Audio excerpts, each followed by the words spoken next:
আমি প্রপোজ করেছিলাম, অভয়ার বাবা মা এটাকে ডিক্লেয়ার করেছে, আমরা পার্টিসিপেট করব।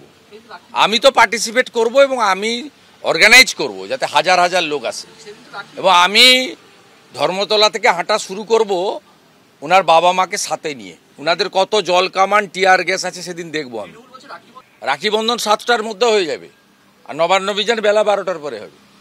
হাতে বোনের কাছ থেকে, দিদির কাছ থেকে রাখি নিয়ে আরেকটা বোনের বিচার চাইতে, মমতার পদত্যাগ চাইতে, ওর বাবা মাকে সাথে নিয়ে আমি আগাবো। পারলে আটকান। আমি বলে গেলাম সিপি মনোজ বার্মাকে, রানী রাসমণি রোডে জমায়েত হব। উনার পিতৃদেব মাতৃদেব কালকে বলেছেন আমরা থাকবো, আমি সঙ্গে থাকবো। এইখান থেকে বড় মিছিল যাবে, সাঁতরাগাছি থেকে আরও একটা বড় মিছিল আসবে। দুটো আপাতত ঠিক করা আছে, আরেকটা চেষ্টা করছি হাওড়া স্টেশন থেকে। এর আগের দিন আপনি মমতা ব্যানার্জি সকাল 8টায় ঢুকেছিলেন নবান্নতে, 27 আগস্ট। এবারে আগের দিন রাত্রি থেকে থাকবেন, ঢুকলে আপনি বেরোতে পারবেন না, আমি আপনাকে বলে গেলাম। 9 আগস্ট আরজি করের সেই ঘটনা, যে ঘটনা রাজ্য রাজনীতি শুধু নয় দেশ জুড়ে তোলপাড় ফেলে দিয়েছিল। ডিউটি চলাকালীন এক তরুণী চিকিৎসককে ধর্ষণ করে খুনের ঘটনা, সেই ঘটনার পর প্রায় 1 বছর হতে চলল। তারপরও একাধিক শতাধিক এ ধরনের ঘটনা ঘটেছে কালীগঞ্জ, কসবা, আর এবার সরব হলেন সেই অভয়ার পরিবার।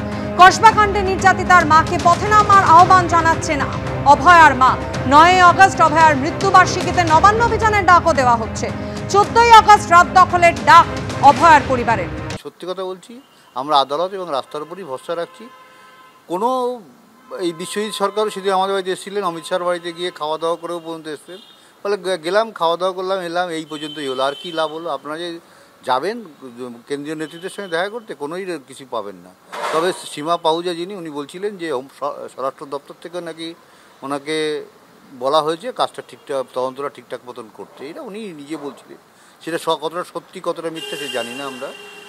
মানে আপনারা আর কোনো নেতা বা কোনো সরকার তাদের উপরে ভরসা রাখছেন? আমরা আন্দোলনের উপরে যারা যারা আমাদের আন্দোলনের সঙ্গে থাকবে তাদের সঙ্গে আমরা আছি।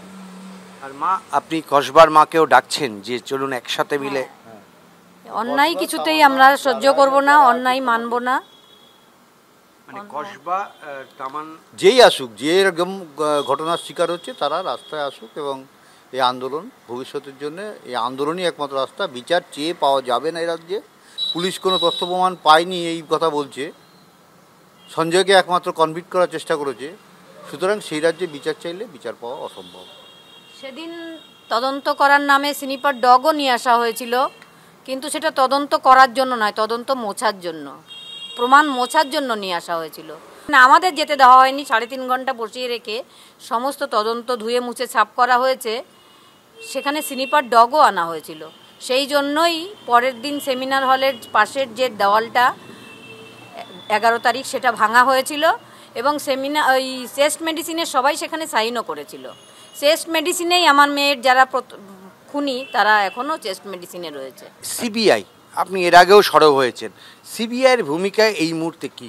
সিবিআইয়ের ভূমিকা নক্কারজনক বললেও ভুল হয়। সিবিআইয়ের ভূমিকা খুবই খারাপ।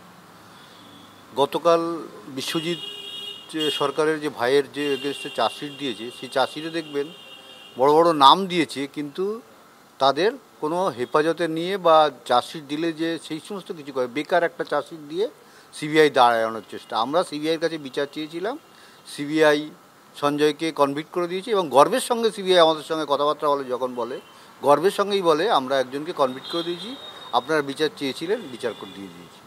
তাদের বক্তব্য হচ্ছে বিচার চেয়েছিলেন, বিচার দিয়ে। আমাদের লড়াইটা এই কেন্দ্রীয় সংস্থা এবং রাজ্য সরকার, রাজ্য প্রশাসনের বিরুদ্ধে আমাদের এই লড়াইতে ভবিষ্যতে রাস্তাই একমাত্র রাস্তা, এবং আদালত এই হচ্ছে বিচার পাওয়ার একমাত্র রাস্তা। কসবা যারা যে মেয়েটির ঘটনা ঘটেছে তার মা বাবাকেও আমরা বলবো যে আন্দোলনই একমাত্র রাস্তা। সব কিছু মেনে নিলে কিন্তু বিচার পাওয়া খুব মুশকিল হবে। বিচার চাইলে এই রাজ্যে পাওয়া যাবে না, এই রাজ্যে বিচার ছিনিয়ে আনতে হবে।